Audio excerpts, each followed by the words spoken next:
Alright, welcome to the weekly review. This is the first video I'm going to put out, which it's kind of like a trial thing, see if this works.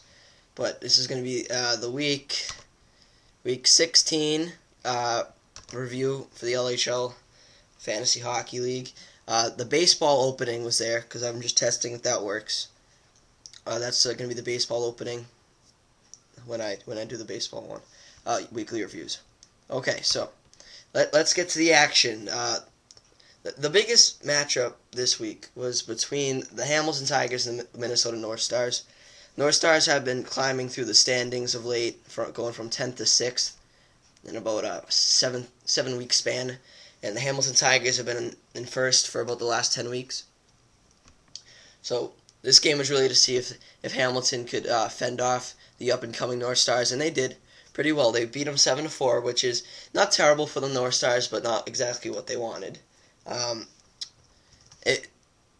A quote from Mike Donovan was, "It was a struggle," which I take good for the North Stars. I say that's a compliment for us. That means we played the best team hard.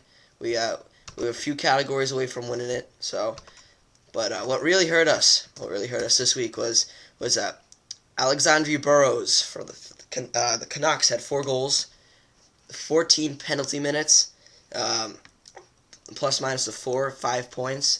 He had a great week. Ryan Kessler also had 4 goals, and other than that, no one on their team did really outstanding. But in the baseball videos, I'll put pictures up of the players, and then put a little extra time into this video.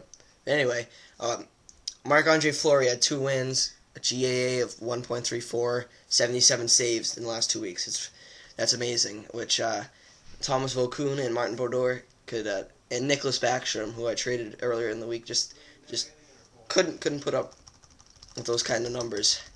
Another matchup this week had the 4th place Philadelphia Quakers play the 2nd place Toronto Arenas, and Toronto got slaughtered. 12-0, Philadelphia won every single category. That's the first time this has ever happened in LHL history.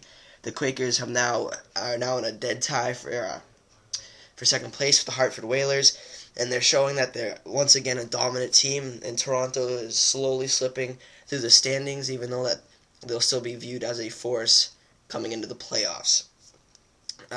The Quakers had a really, really big week from a number of players, including Patrick Sharper and,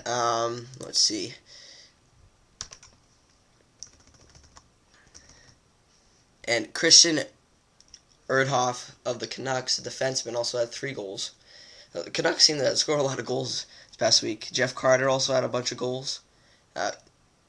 Michael Neuvirth of Washington had a shutout, and 51 points for the Quakers they scored. That's pretty decent, I'd say. Hartford Whalers crushed the Cleveland Barons 10-1. The Barons, it doesn't look like they're going to make the playoffs. I'm sorry, Matt, but when you're 40 points out of the playoffs with 5 weeks to go, it's just not going to happen. I think the Barons should look forward to next year, as they are a good 70 games under 500. That's ridiculous. They lost 10-1 this week, so I think they're gonna have to turn to fantasy baseball pretty soon. The Calgary Cowboys played the Winnipeg Jets. The Jets proved that they're a better team than Calgary, beating them 7-4. Winnipeg had a big week from Tyler Seguin and also Patrick Elias, giving them a few goals combined. Jonathan Quick also had a very good week for them.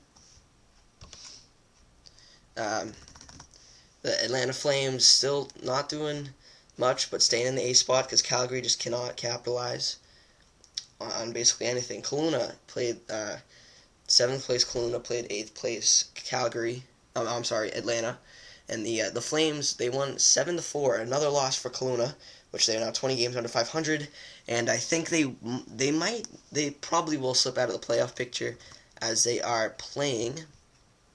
Let's see who they're playing. Kelowna is playing the Quakers, the 2nd place team. So I think this might be the last week Kelowna is in the top 8. I think Calgary will slip into the A spot, Atlanta will move up a spot, and I think Winnipeg will move down and Minnesota up a spot. But that's basically it for this week's matchup review. Huge weeks from the Quakers and also the Whalers beating up on some of the lesser teams in the league. There was a few waiver wire deals. Still making moves at this point in the year. Is Hamilton, Minnesota, Cleveland, and Hartford all made moves this week. The Jets have not been active of late. Calgary, I think they made a move. Calgary made a few moves, but other than that, that's basically it for moves. There was one trade this week. Minnesota No Stars shipped Nicholas Backstrom to the Hartford Whalers for Thomas Volkun. I think it's a pretty even trade, to tell you the truth. Alright, sorry about that. My computer died. But anyway, coming into next week, Minnesota's playing Calgary. Minnesota should pull this out. Calgary, I don't know if they'll make the playoffs or get into the playoff hunt yet, but I think it is coming for them. Cleveland, Hamilton, this will be just a really easy win for Hamilton this week. Also, Atlanta playing Hartford. I think Hartford will have an easy week. Quakers playing Kelowna. Quakers easy week. And the most competitive game should be between the Arenas and the Jets, as I think the Arenas will bounce back, but still the Jets will give them runs to money. So a lot of just lopsided games this week to watch. But my game of the week will be Toronto and Winnipeg. Alright, so basically, Atlanta is 9 points ahead of Calgary for the final playoff spot. Cleveland is a good 20 games out. Actually, 25 games, 25 points out from the A spot. Kelowna, I think, will fall through. Calgary gets in. And that's my prediction. But for now, this video is running too long. I'm glad you watched, but I'll see you next week.